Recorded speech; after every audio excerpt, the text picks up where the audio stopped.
I landed back in New York City this morning and went directly to the home of Officer Islam,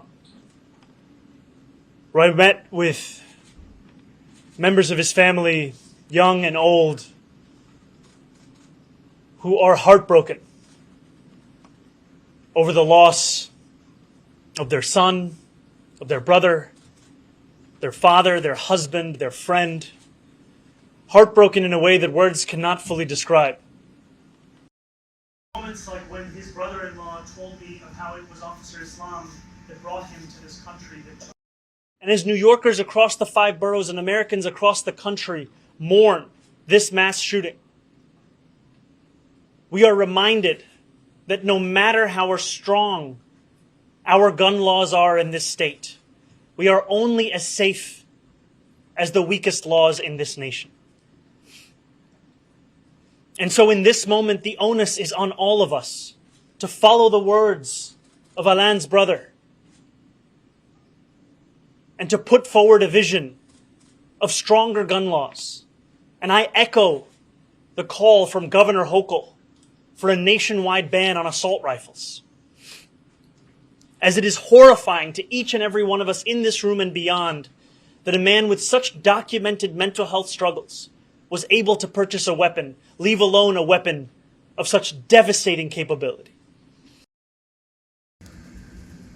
Over the loss of their son, of their brother. And we know that the consequences of national inaction, though we feel them this week in Midtown, we know that they join a list of so many other places across this country. Be they Uvalde, be they El Paso, be they Sandy Hook, be they Charleston. As mayor, I will lead calls to ensure that we pass the legislation necessary beyond New York, such that every New Yorker can rest assured that we need not prepare for the next iteration of this horrific mass shooting.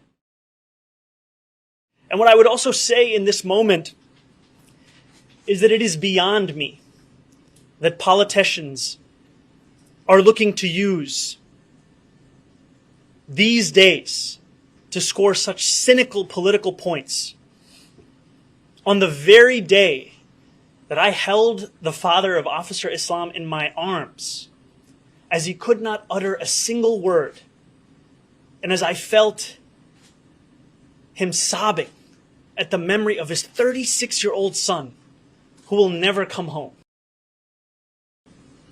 My statements in 2020 were ones made amidst a frustration that many New Yorkers held at the murder of George Floyd and the inability to deliver on what Eric Adams, of all people, described as the right for all of us to be able to enjoy safety and justice, that we need not choose between the two. I know that Governor Cuomo is far more comfortable in the past, whether it be his own or whether it be in attacking me for tweets made before I was even an assembly member. What I have said time and time again is the campaign that I am leading, the campaign that I am asking New Yorkers to consider, is one that has been clear on its public safety approach. It's one that speaks about a desire to work with police officers. And what has been quite frustrating to me has been the inability of so many, including the former governor, to reckon with the crisis we face in this moment. To be very clear, as I have been over the course of this campaign, I am not defunding the police. I am not running to defund the police. All right. Good afternoon. As you guys all know, we lost a hero a couple of days ago. He didn't wear no cape. He didn't have any fancy gears. He wore a security officer uniform. My brother Alan was a hard-working man. Always get up on time. Always doing overtime. Always doing his part to make the city of New York a little bit safer every day. Alan was a brother, a son, a loving father, fantastic father.